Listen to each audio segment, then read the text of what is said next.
Bonjour à tous, chers frères et sœurs en Christ.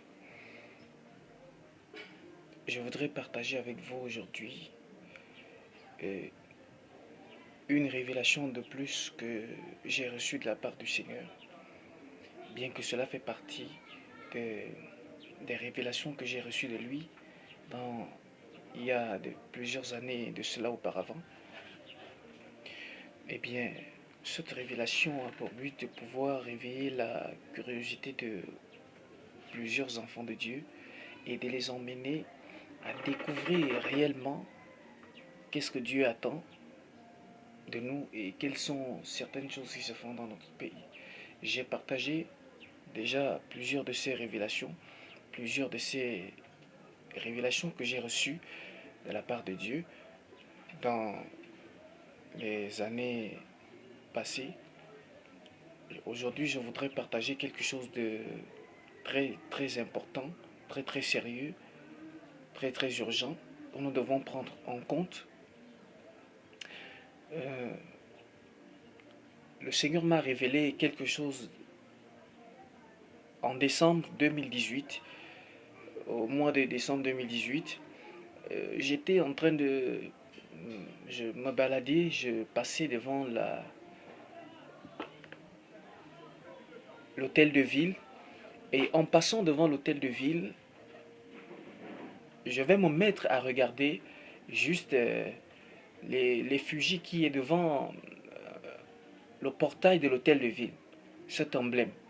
Et pendant que je regardais ça, je commence à voir les deux lions qui sont juste au-dessus du portail de l'hôtel de ville.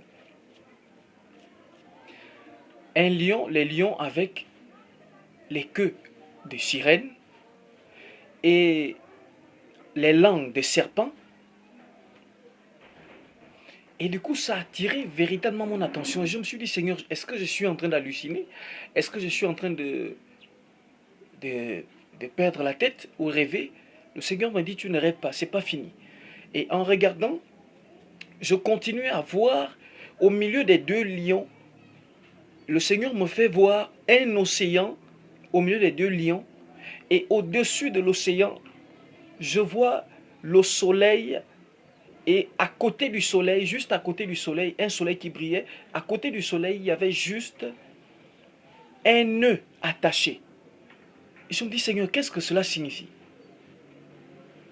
Le Seigneur m'a dit, tiens-toi prêt, tiens-toi prêt. J'ai fait là pendant près de 30 minutes en regardant et en observant cela. Je n'arrivais pas à comprendre ni à tirer les explications de ce que je suis en train de voir. C'est comme ça que le Seigneur me dit, le Seigneur m'explique que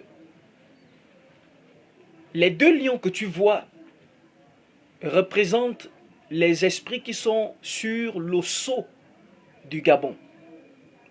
Les esprits qui gouvernent la nation gabonaise. Il y a parmi ces esprits la reine de la côte. C'est pourquoi tu vois le lion avec le lion avec la queue de sirène. Il y a la reine de la côte et il y a un serpent. Il y a l'esprit du serpent. C'est-à-dire la langue du serpent que je voyais sortir de la bouche du lion.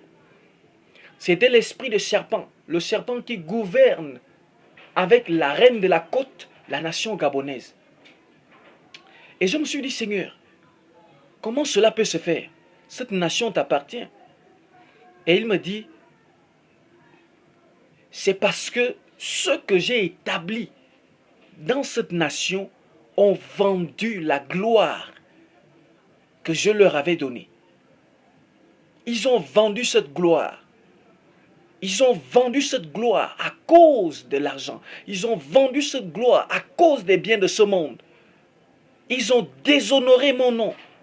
Ils ont abaissé mon autorité. Ils ont bafoué mon autorité. Et je veux me dire, Seigneur, si cela était vrai, qu'est-ce que nous, dans cette génération, nous allons devenir? Le Seigneur me dit, l'océan que tu vois sur cet emblème représente la vie qui doit être dans cette nation. L'océan, l'eau que tu vois dans cet emblème, l'océan représente ici les richesses qui sont dans cette nation et que mon peuple n'arrive pas à bénéficier, qui n'est pas bénéfique pour mon peuple. Je dis, Seigneur, waouh! Le Seigneur me dit, toutes ces richesses qui sont dans cette nation, ce qui fait la richesse de cette nation est tiré dans la mer et la forêt. Et ces choses sont gouvernées par les entités démoniaques et sataniques qui règnent sur cette nation. Et je me suis souvenu de la parole de Daniel dans le livre de Daniel chapitre 10, lorsque l'ange de l'Éternel apparaît à Daniel, parce que Daniel se posait des questions à cause de ce que le peuple d'Israël traversait. L'ange de l'Éternel va venir lui dire, après le jeûne de 3 semaines que Daniel avait fait, l'ange de l'Éternel va lui dire que j'avais été retenu par les principautés, le prince de Perse et le roi de Perse avait retenu l'ange. Et je me suis dit, Seigneur, donc je me suis rappelé que ces mêmes entités spirituelles qui gouvernaient le royaume de Perse et qui avaient retenu l'ange, donc il y a ces mêmes choses qui sont aujourd'hui avec nous. Et le Seigneur me dit, oui, ces mêmes choses arrivent encore dans ce temps-là. C'est ainsi que le Seigneur continue à m'expliquer, à me donner des explications. Il me dit, le soleil que tu vois au-dessus de l'eau, c'est lui qui est censé, c'est vous les enfants de Dieu, qui sont censés briller, donner de la lumière, de l'éclat dans cette nation. Mais est-ce que tu constates, ce qui est juste à côté du soleil, c'est un nœud.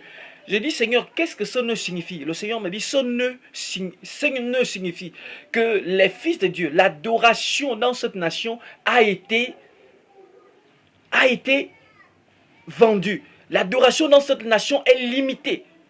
Les fils de Dieu ne peuvent pas bénéficier et jouir des privilèges des enfants de Dieu, des richesses que Dieu a déversées, dont Dieu a béni cette nation. Le Seigneur me dit, c'est ainsi que tu vois dans cette nation, dans quelque temps, il y a beaucoup de choses qui vont survenir. Parce que dans ta nation, toutes choses sont gouvernées par les homosexuels, par des antéchrists, des satanistes, et toutes ces choses. Et j'ai commencé à regarder, je me suis dit, Seigneur, c'est vrai. Parce que dans notre nation, tous les secteurs d'activité, que ce soit les entreprises et toutes ces choses, sont gouvernés par des homosexuels, par des hommes qui ne confessent pas le nom de Jésus-Christ. J'ai dit, waouh Seigneur, qu'est-ce que nous devons faire? Et je me suis dit, Seigneur, je ne comprends pas.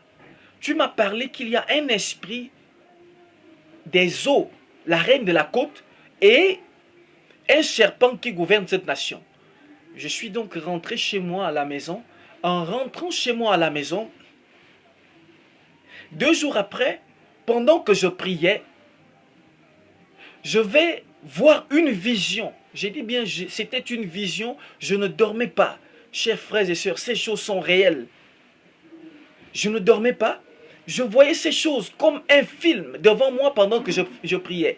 Et je rentre dans une vision, le Seigneur me montre un grand tunnel qui sort, qui quitte de la présidence de la République jusqu'à la Sablière. Et dans ce grand tunnel, avait un serpent, un grand serpent. Et sur le fond de ce serpent était écrit et était marqué le drapeau du Gabon. Et je me suis dit, Seigneur, et il me dit, c'est ce serpent-là qui donne du pouvoir et de l'influence aux hommes politiques dans cette nation. Ils ont la langue du serpent, ils ont l'intelligence du serpent, parce qu'ils marchent dans la corruption, ils marchent dans le mensonge, ils marchent dans la tromperie. J'ai dit, Seigneur, qu'est-ce que nous devons faire? Qu'est-ce que nous devons faire? Chers frères et sœurs, nous avons la responsabilité en tant qu'enfants de Dieu d'imposer le règne de Dieu dans cette nation. Cela ne descendra pas Souvenez-vous de Jésus-Christ. Il a dit aux disciples, lorsqu'ils l'ont demandé, apprends-nous à prier. Il a dit, priez comme ceci. Dites, notre Père qui es aux cieux, que ton nom soit sanctifié, que ton règne vienne, que ta volonté soit faite sur la terre comme au ciel. Eh bien, lorsque Jésus disait ça, il ne disait pas que nous devons faire cette prière et s'attendre à ce que le vent de Dieu descende du ciel, la main de Dieu descende du ciel de manière invisible et commence à arranger les choses. Non, chers frères et sœurs, Dieu a tout accompli. Dieu nous a donné la responsabilité d'impacter ce monde et d'imposer son règne dans ce monde. Nous sommes les ambassadeurs de Christ et nous sommes chargés de veiller sur la bonne manière de fonctionner dans ce monde. L'Église est la lumière du monde. Les fils de Dieu sont la lumière du monde. Et cette lumière est en nous. Nous avons le droit de marcher et d'imposer la lumière de Dieu dans cette nation. Nous sommes les fils de cette nation. Dieu ne nous a pas fait naître dans ce Gabon en vain, frères et sœurs. Il ne nous a pas fait naître dans cette nation en vain. Il a besoin de chacun d'entre nous. Il a besoin de tous ceux qui se sentent des fils de cette nation, à qui il pourra faire confiance, en qui il pourra se manifester pour imposer, rétablir l'autorité de l'Église dans cette nation. Parce que l'Église a perdu son autorité. La foi est bafouée, la foi est piétinée par les satanistes, par les hommes de ce monde qui ne connaissent pas la puissance de la foi, qui ne connaissent pas l'impact de la foi.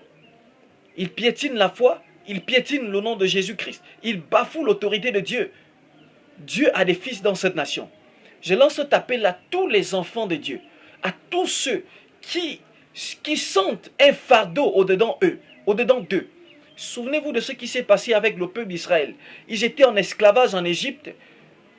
Et pendant qu'ils étaient en esclavage, selon la prophétie de Dieu, parce que Dieu l'avait dit à Abraham que son peuple devait aller en esclavage en Égypte pendant 400 ans. Ils ont été en esclavage en Égypte, le peuple d'Israël. Mais souvenez-vous, à cause d'un seul homme qui avait ce fardeau, qui avait ce fardeau en lui, de voir ce peuple libre, À cause de cela, à cause de cette envie de voir le peuple d'Israël libre, Moïse a trouvé la grâce aux yeux de Dieu. Dieu a toujours besoin de quelqu'un pour délivrer son peuple. Dieu est en train de nous révéler que cette nation depuis plusieurs années est dirigée par des dieux étrangers, est dirigée par les puissances démoniaques, par les puissances sataniques. Souvenez-vous, nous avons un grand respect pour nos pères qui ont commencé en 80 et qui ont amené le réveil, qui ont apporté le réveil. Ils ont servi Dieu pendant plusieurs années dans la vérité. Et ensuite, ils se sont corrompus par les choses de ce monde, par le matériel. Ils ont corrompu la gloire de Dieu. Ils ont corrompu la puissance de Dieu. Ils sont allés après le dieu Baal pour nourrir leur ventre. Pour nourrir leur ventre. Et ils n'ont pas fait égard de la charge, de la responsabilité que Jéhovah leur a confiée, que Dieu leur a confiée, que l'éternel Dieu leur a confiée. Cette grande responsabilité, cette lourde tâche que les disciples ont accomplie avec audace, avec ferveur, sans crainte de se faire tuer, sans crainte. Ils ont accompli cette responsabilité, cette mission, étant frappés par la faim, par la nudité, par la soif, par le manque.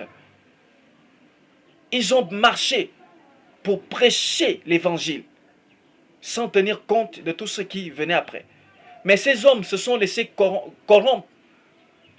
Ils se sont corrompus à cause de l'argent, à cause des voitures, à cause des biens de ce monde, à cause des maisons, à cause de toutes ces choses. Ils ont corrompu la gloire du Dieu incorruptible. Frères et sœurs,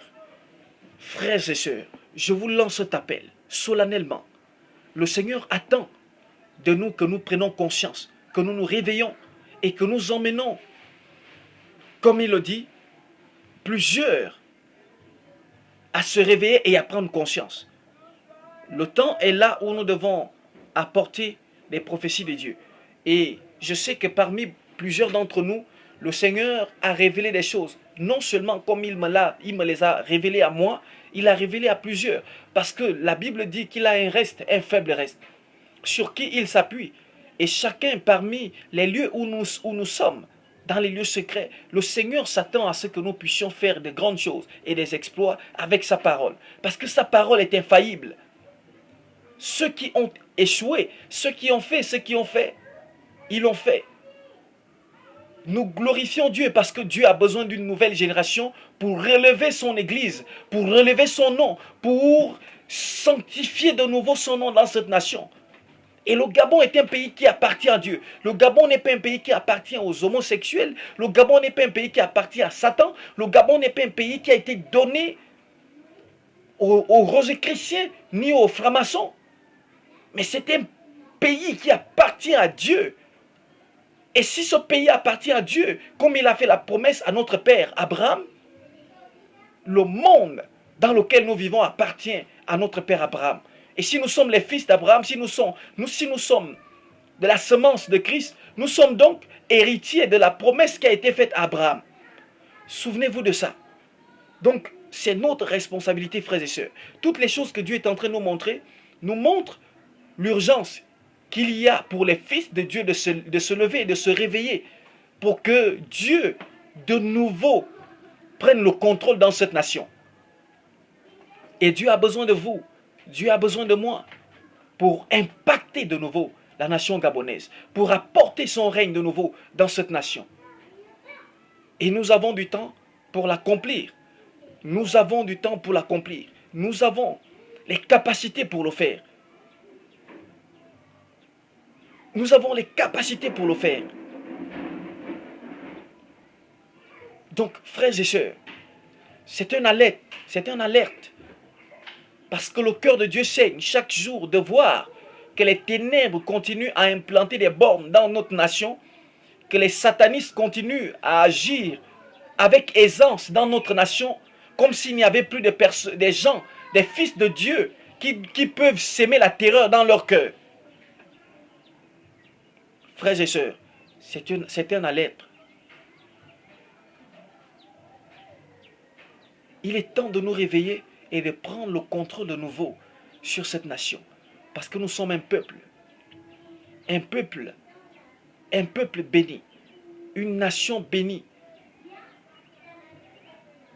Eh bien, que Dieu vous bénisse tous et que Dieu bénisse notre Gabon au nom de Jésus-Christ. Shalom.